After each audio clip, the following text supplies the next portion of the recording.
Ecuador, tal cual se lo habíamos prometido en el corte anterior, estableceríamos contacto una vez más con nuestro compañero César García Vélez y una importantísima entrevista que tiene para todos ustedes. César, ¿dónde estás? Te escuchamos. Hola, ¿cómo estás, Andy? Saludos a toda Latinoamérica, en el resto del mundo, en vivo y en directo aquí desde la casa de la esposa de Fernando Villavicencio, en exclusiva de News con ella, a un día después del desarrollo de lo que fue la audiencia preparatoria a juicio para conocer detalles, reacciones. ¿Qué se sabe y cómo avanza este caso que es seguido con mucha atención por el mundo entero por todo lo que significó el magnicidio del ex candidato presidencial y activista político? Le agradezco mucho, primero, Verónica, por abrirnos la puerta de su casa. Hemos atravesado todo el tema de la seguridad, porque sabemos que ustedes también corren un riesgo inminente tras todo lo que ha venido sufriendo su familia. Pero luego de que se desarrolló esta audiencia, ¿cuáles son sus conclusiones y además sus incertezas en este momento en el cual está definido prácticamente quién llamó y dijo asesinen a Fernando, pero no se sabe quién lo contrató? Bueno, muchas gracias. Buenas tardes con todos. Sí, es cierto. Ayer al fin se logró que se diera la audiencia para llevar a juicio a los 5 de los 13 procesados que estaban involucrados en el asesinato de Fernando Villavicencio. Lo que hoy tenemos es la certeza de que el grupo de delincuencia organizada, Los Lobos, fueron los que asesinaron a mi esposo Fernando, pero lo que tenemos que ir hacia adelante es en investigar y exigir a las autoridades que lo hagan, es quién contrató al señor Angulo desde la cárcel de Cotopaxi para que diera la orden a los sicarios de que atenten contra la vida de Fernando. Entonces, ahora en esta etapa es muy importante entender que vamos a ir atrás de los autores intelectuales, los que participaron en el complot para asesinar a un candidato a la presidencia de la República, un periodista que además hizo historia en este país descubriendo emblemáticos casos de corrupción y sobre todo que gracias a su trabajo periodístico, hoy día el expresidente de la República, Rafael Correa, es prófugo de la justicia ecuatoriana. Muy bien. ¿Nos puede narrar un poco de lo que se dijo ahí? Angulo, quien es el actor mediato de esta llamada que se hizo desde la cárcel de Cotopaxi, ¿ha dado algún testimonio o cómo se pudo conocer cómo se desarrollaron los hechos? Porque sabemos que hay una mujer, alias La Flaca, que organizó todo. En síntesis, ¿cómo se dio esos hechos hasta el momento en que disparan a Fernando? Bueno, este señor Angulo toma contacto con estas personas, Laura Castillo, que también es miembro de esta organización criminal, y ella a su vez contacta a los sicarios de nacionalidad colombiana que ya fueron asesinados dentro de la cárcel de Guayaquil y comienzan a planificar el asesinato en contra de Fernando. Esto se da porque la negligencia que tuvo la Policía Nacional del Ecuador en el cuidado de Fernando permitió que los sicarios actúen de una manera muy fácil de llegar hacia donde estaba Fernando. Estamos hablando de un candidato a la presidencia de la República donde acercarse a él debió haber sido mucho más difícil y no con la facilidad con la que actuó el gatillero, que se acercó demasiado y disparó directamente contra la camioneta donde estaba Fernando. Ahora, estas personas que están en este momento procesadas, las 5 que van a juicio, forman parte, para quienes no están siguiendo el desarrollo de esta información, de un operativo posterior que se realizó en otra provincia, pero los actores materiales que fueron detenidos en Monjas en el día en el que se asesinó a Fernando, fueron asesinados en la penitenciaría del Litoral en una nueva e increíble omisión, porque no se entiende de cómo estas personas, por la peligrosidad y la envergadura del caso, puedan ser ejecutados en una prisión. Llamó muchísimo la atención. De hecho, este evento le costó el puesto al comandante de la policía de aquel entonces, Fausto Salinas.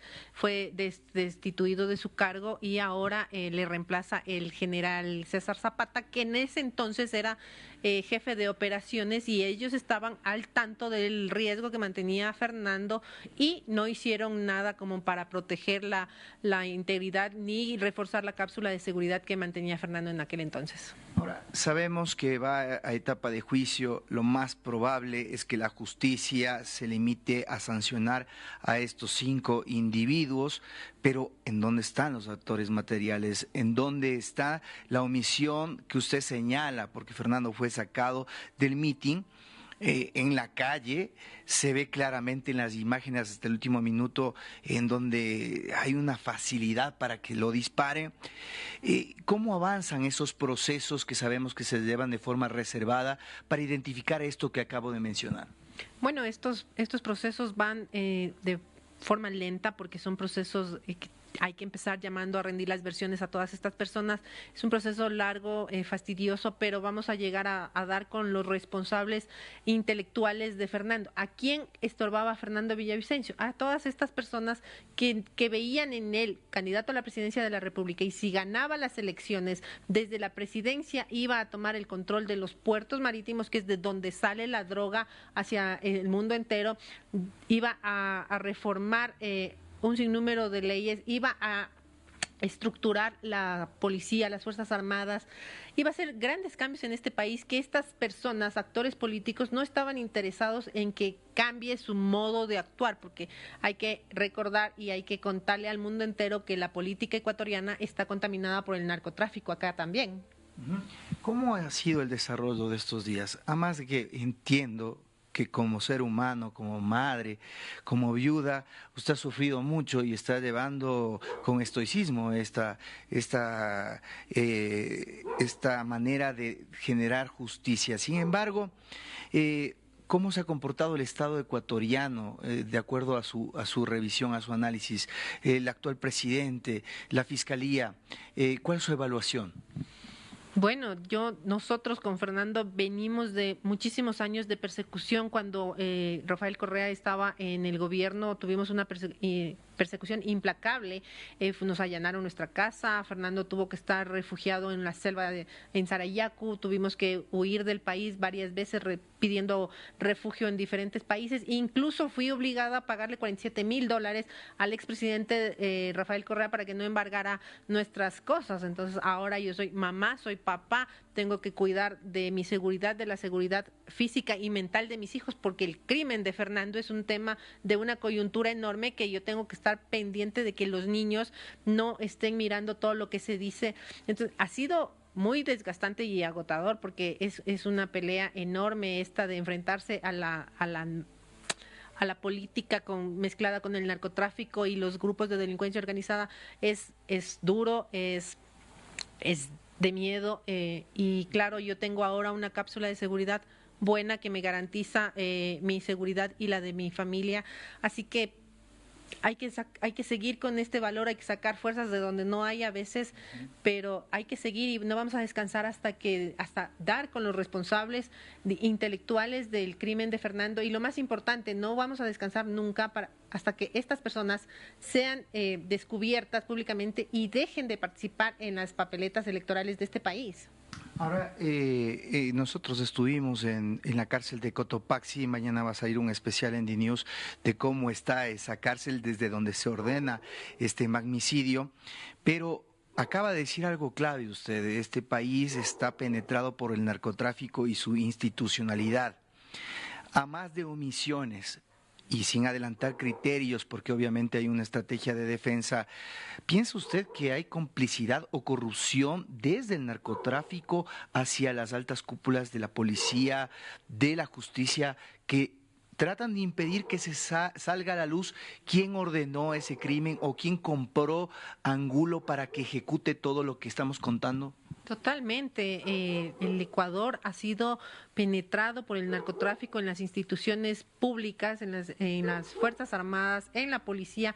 Incluso se sabe ahora que desde el ECU 911 se seguía los movimientos de Fernando, y le tenían vigilado a pedido de otras personas, en especial de este señor Jordán, que vive en Estados Unidos y vive amenazando a todo el mundo acá con que les va a enjuiciar. Este señor le pidió a un narcotraficante sentenciado que siga los movimientos de Fernando porque simplemente le estorbaba en su camino para seguir delinquiendo, supongo yo, pero todas estas cosas hay que seguirlas peleando, hay que seguirlas hablando además, porque la etapa de los autores materiales en el crimen de Fernando ya quedó ahí y estamos a la espera de que se inicie el proceso de juzgamiento, pero ahora lo que sí tenemos que enfocarnos es ir a dar con los autores intelectuales y sobre todo las omisiones que cometieron la Policía Nacional en el cuidado desde el tema de la seguridad y sobre todo la Asamblea Nacional, cuando Fernando Villavicencio era asambleísta, estaba obligada por la ley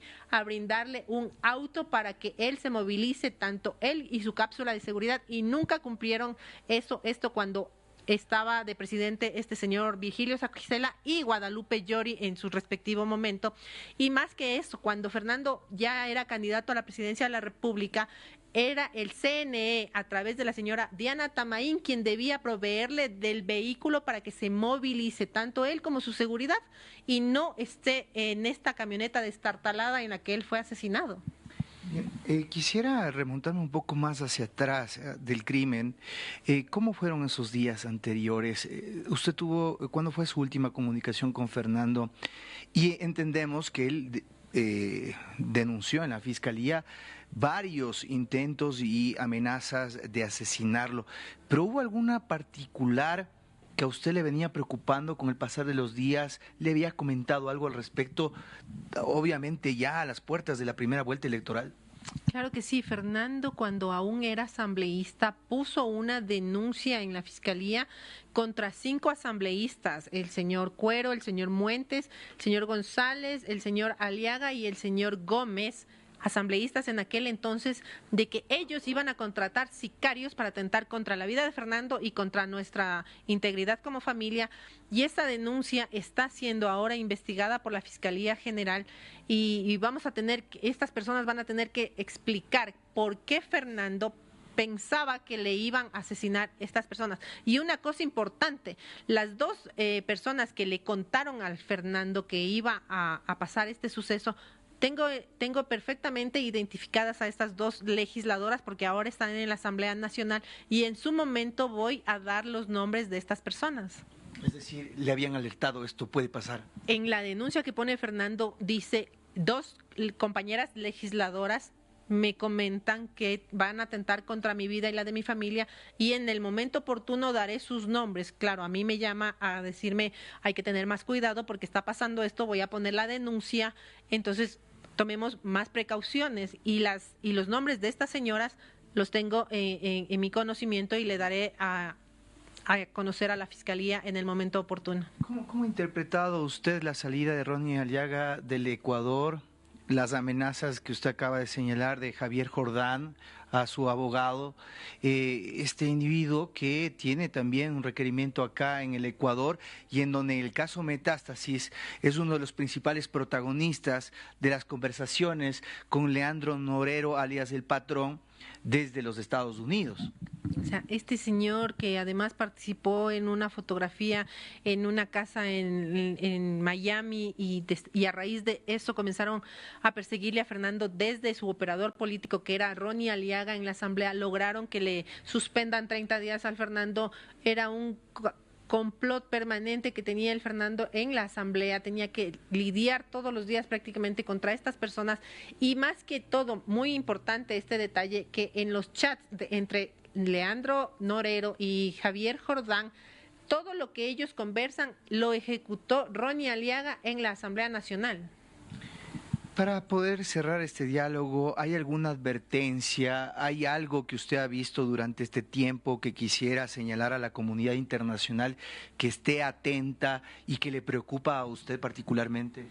Bueno, el mundo entero tiene que estar atento ante este crimen, este magnicidio que ocurrió aquí en el Ecuador con un periodista, con un candidato a la presidencia de la República, con un hombre que en realidad le dolía a este país y que luchó muchísimos años en el tema anticorrupción.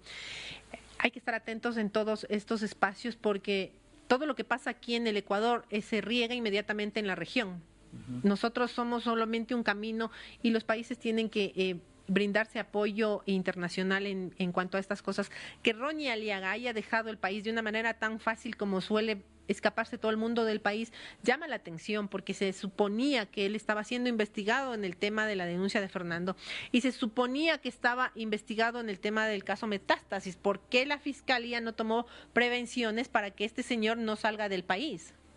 Gracias, Verónica, por este tiempo con Latinoamérica. Realmente conmovedor, impresionante todo lo que nos cuenta y además sorprendente, ¿no? Lo que está pasando acá en el Ecuador, en donde alrededor de este magnicidio que trascendió fronteras, lo que tenemos son a 5 personas detenidas, 5 personas que forman parte de la planificación de este crimen. Pues los otros 8 que fueron detenidos en el día del crimen están muertos, los mataron en una cárcel.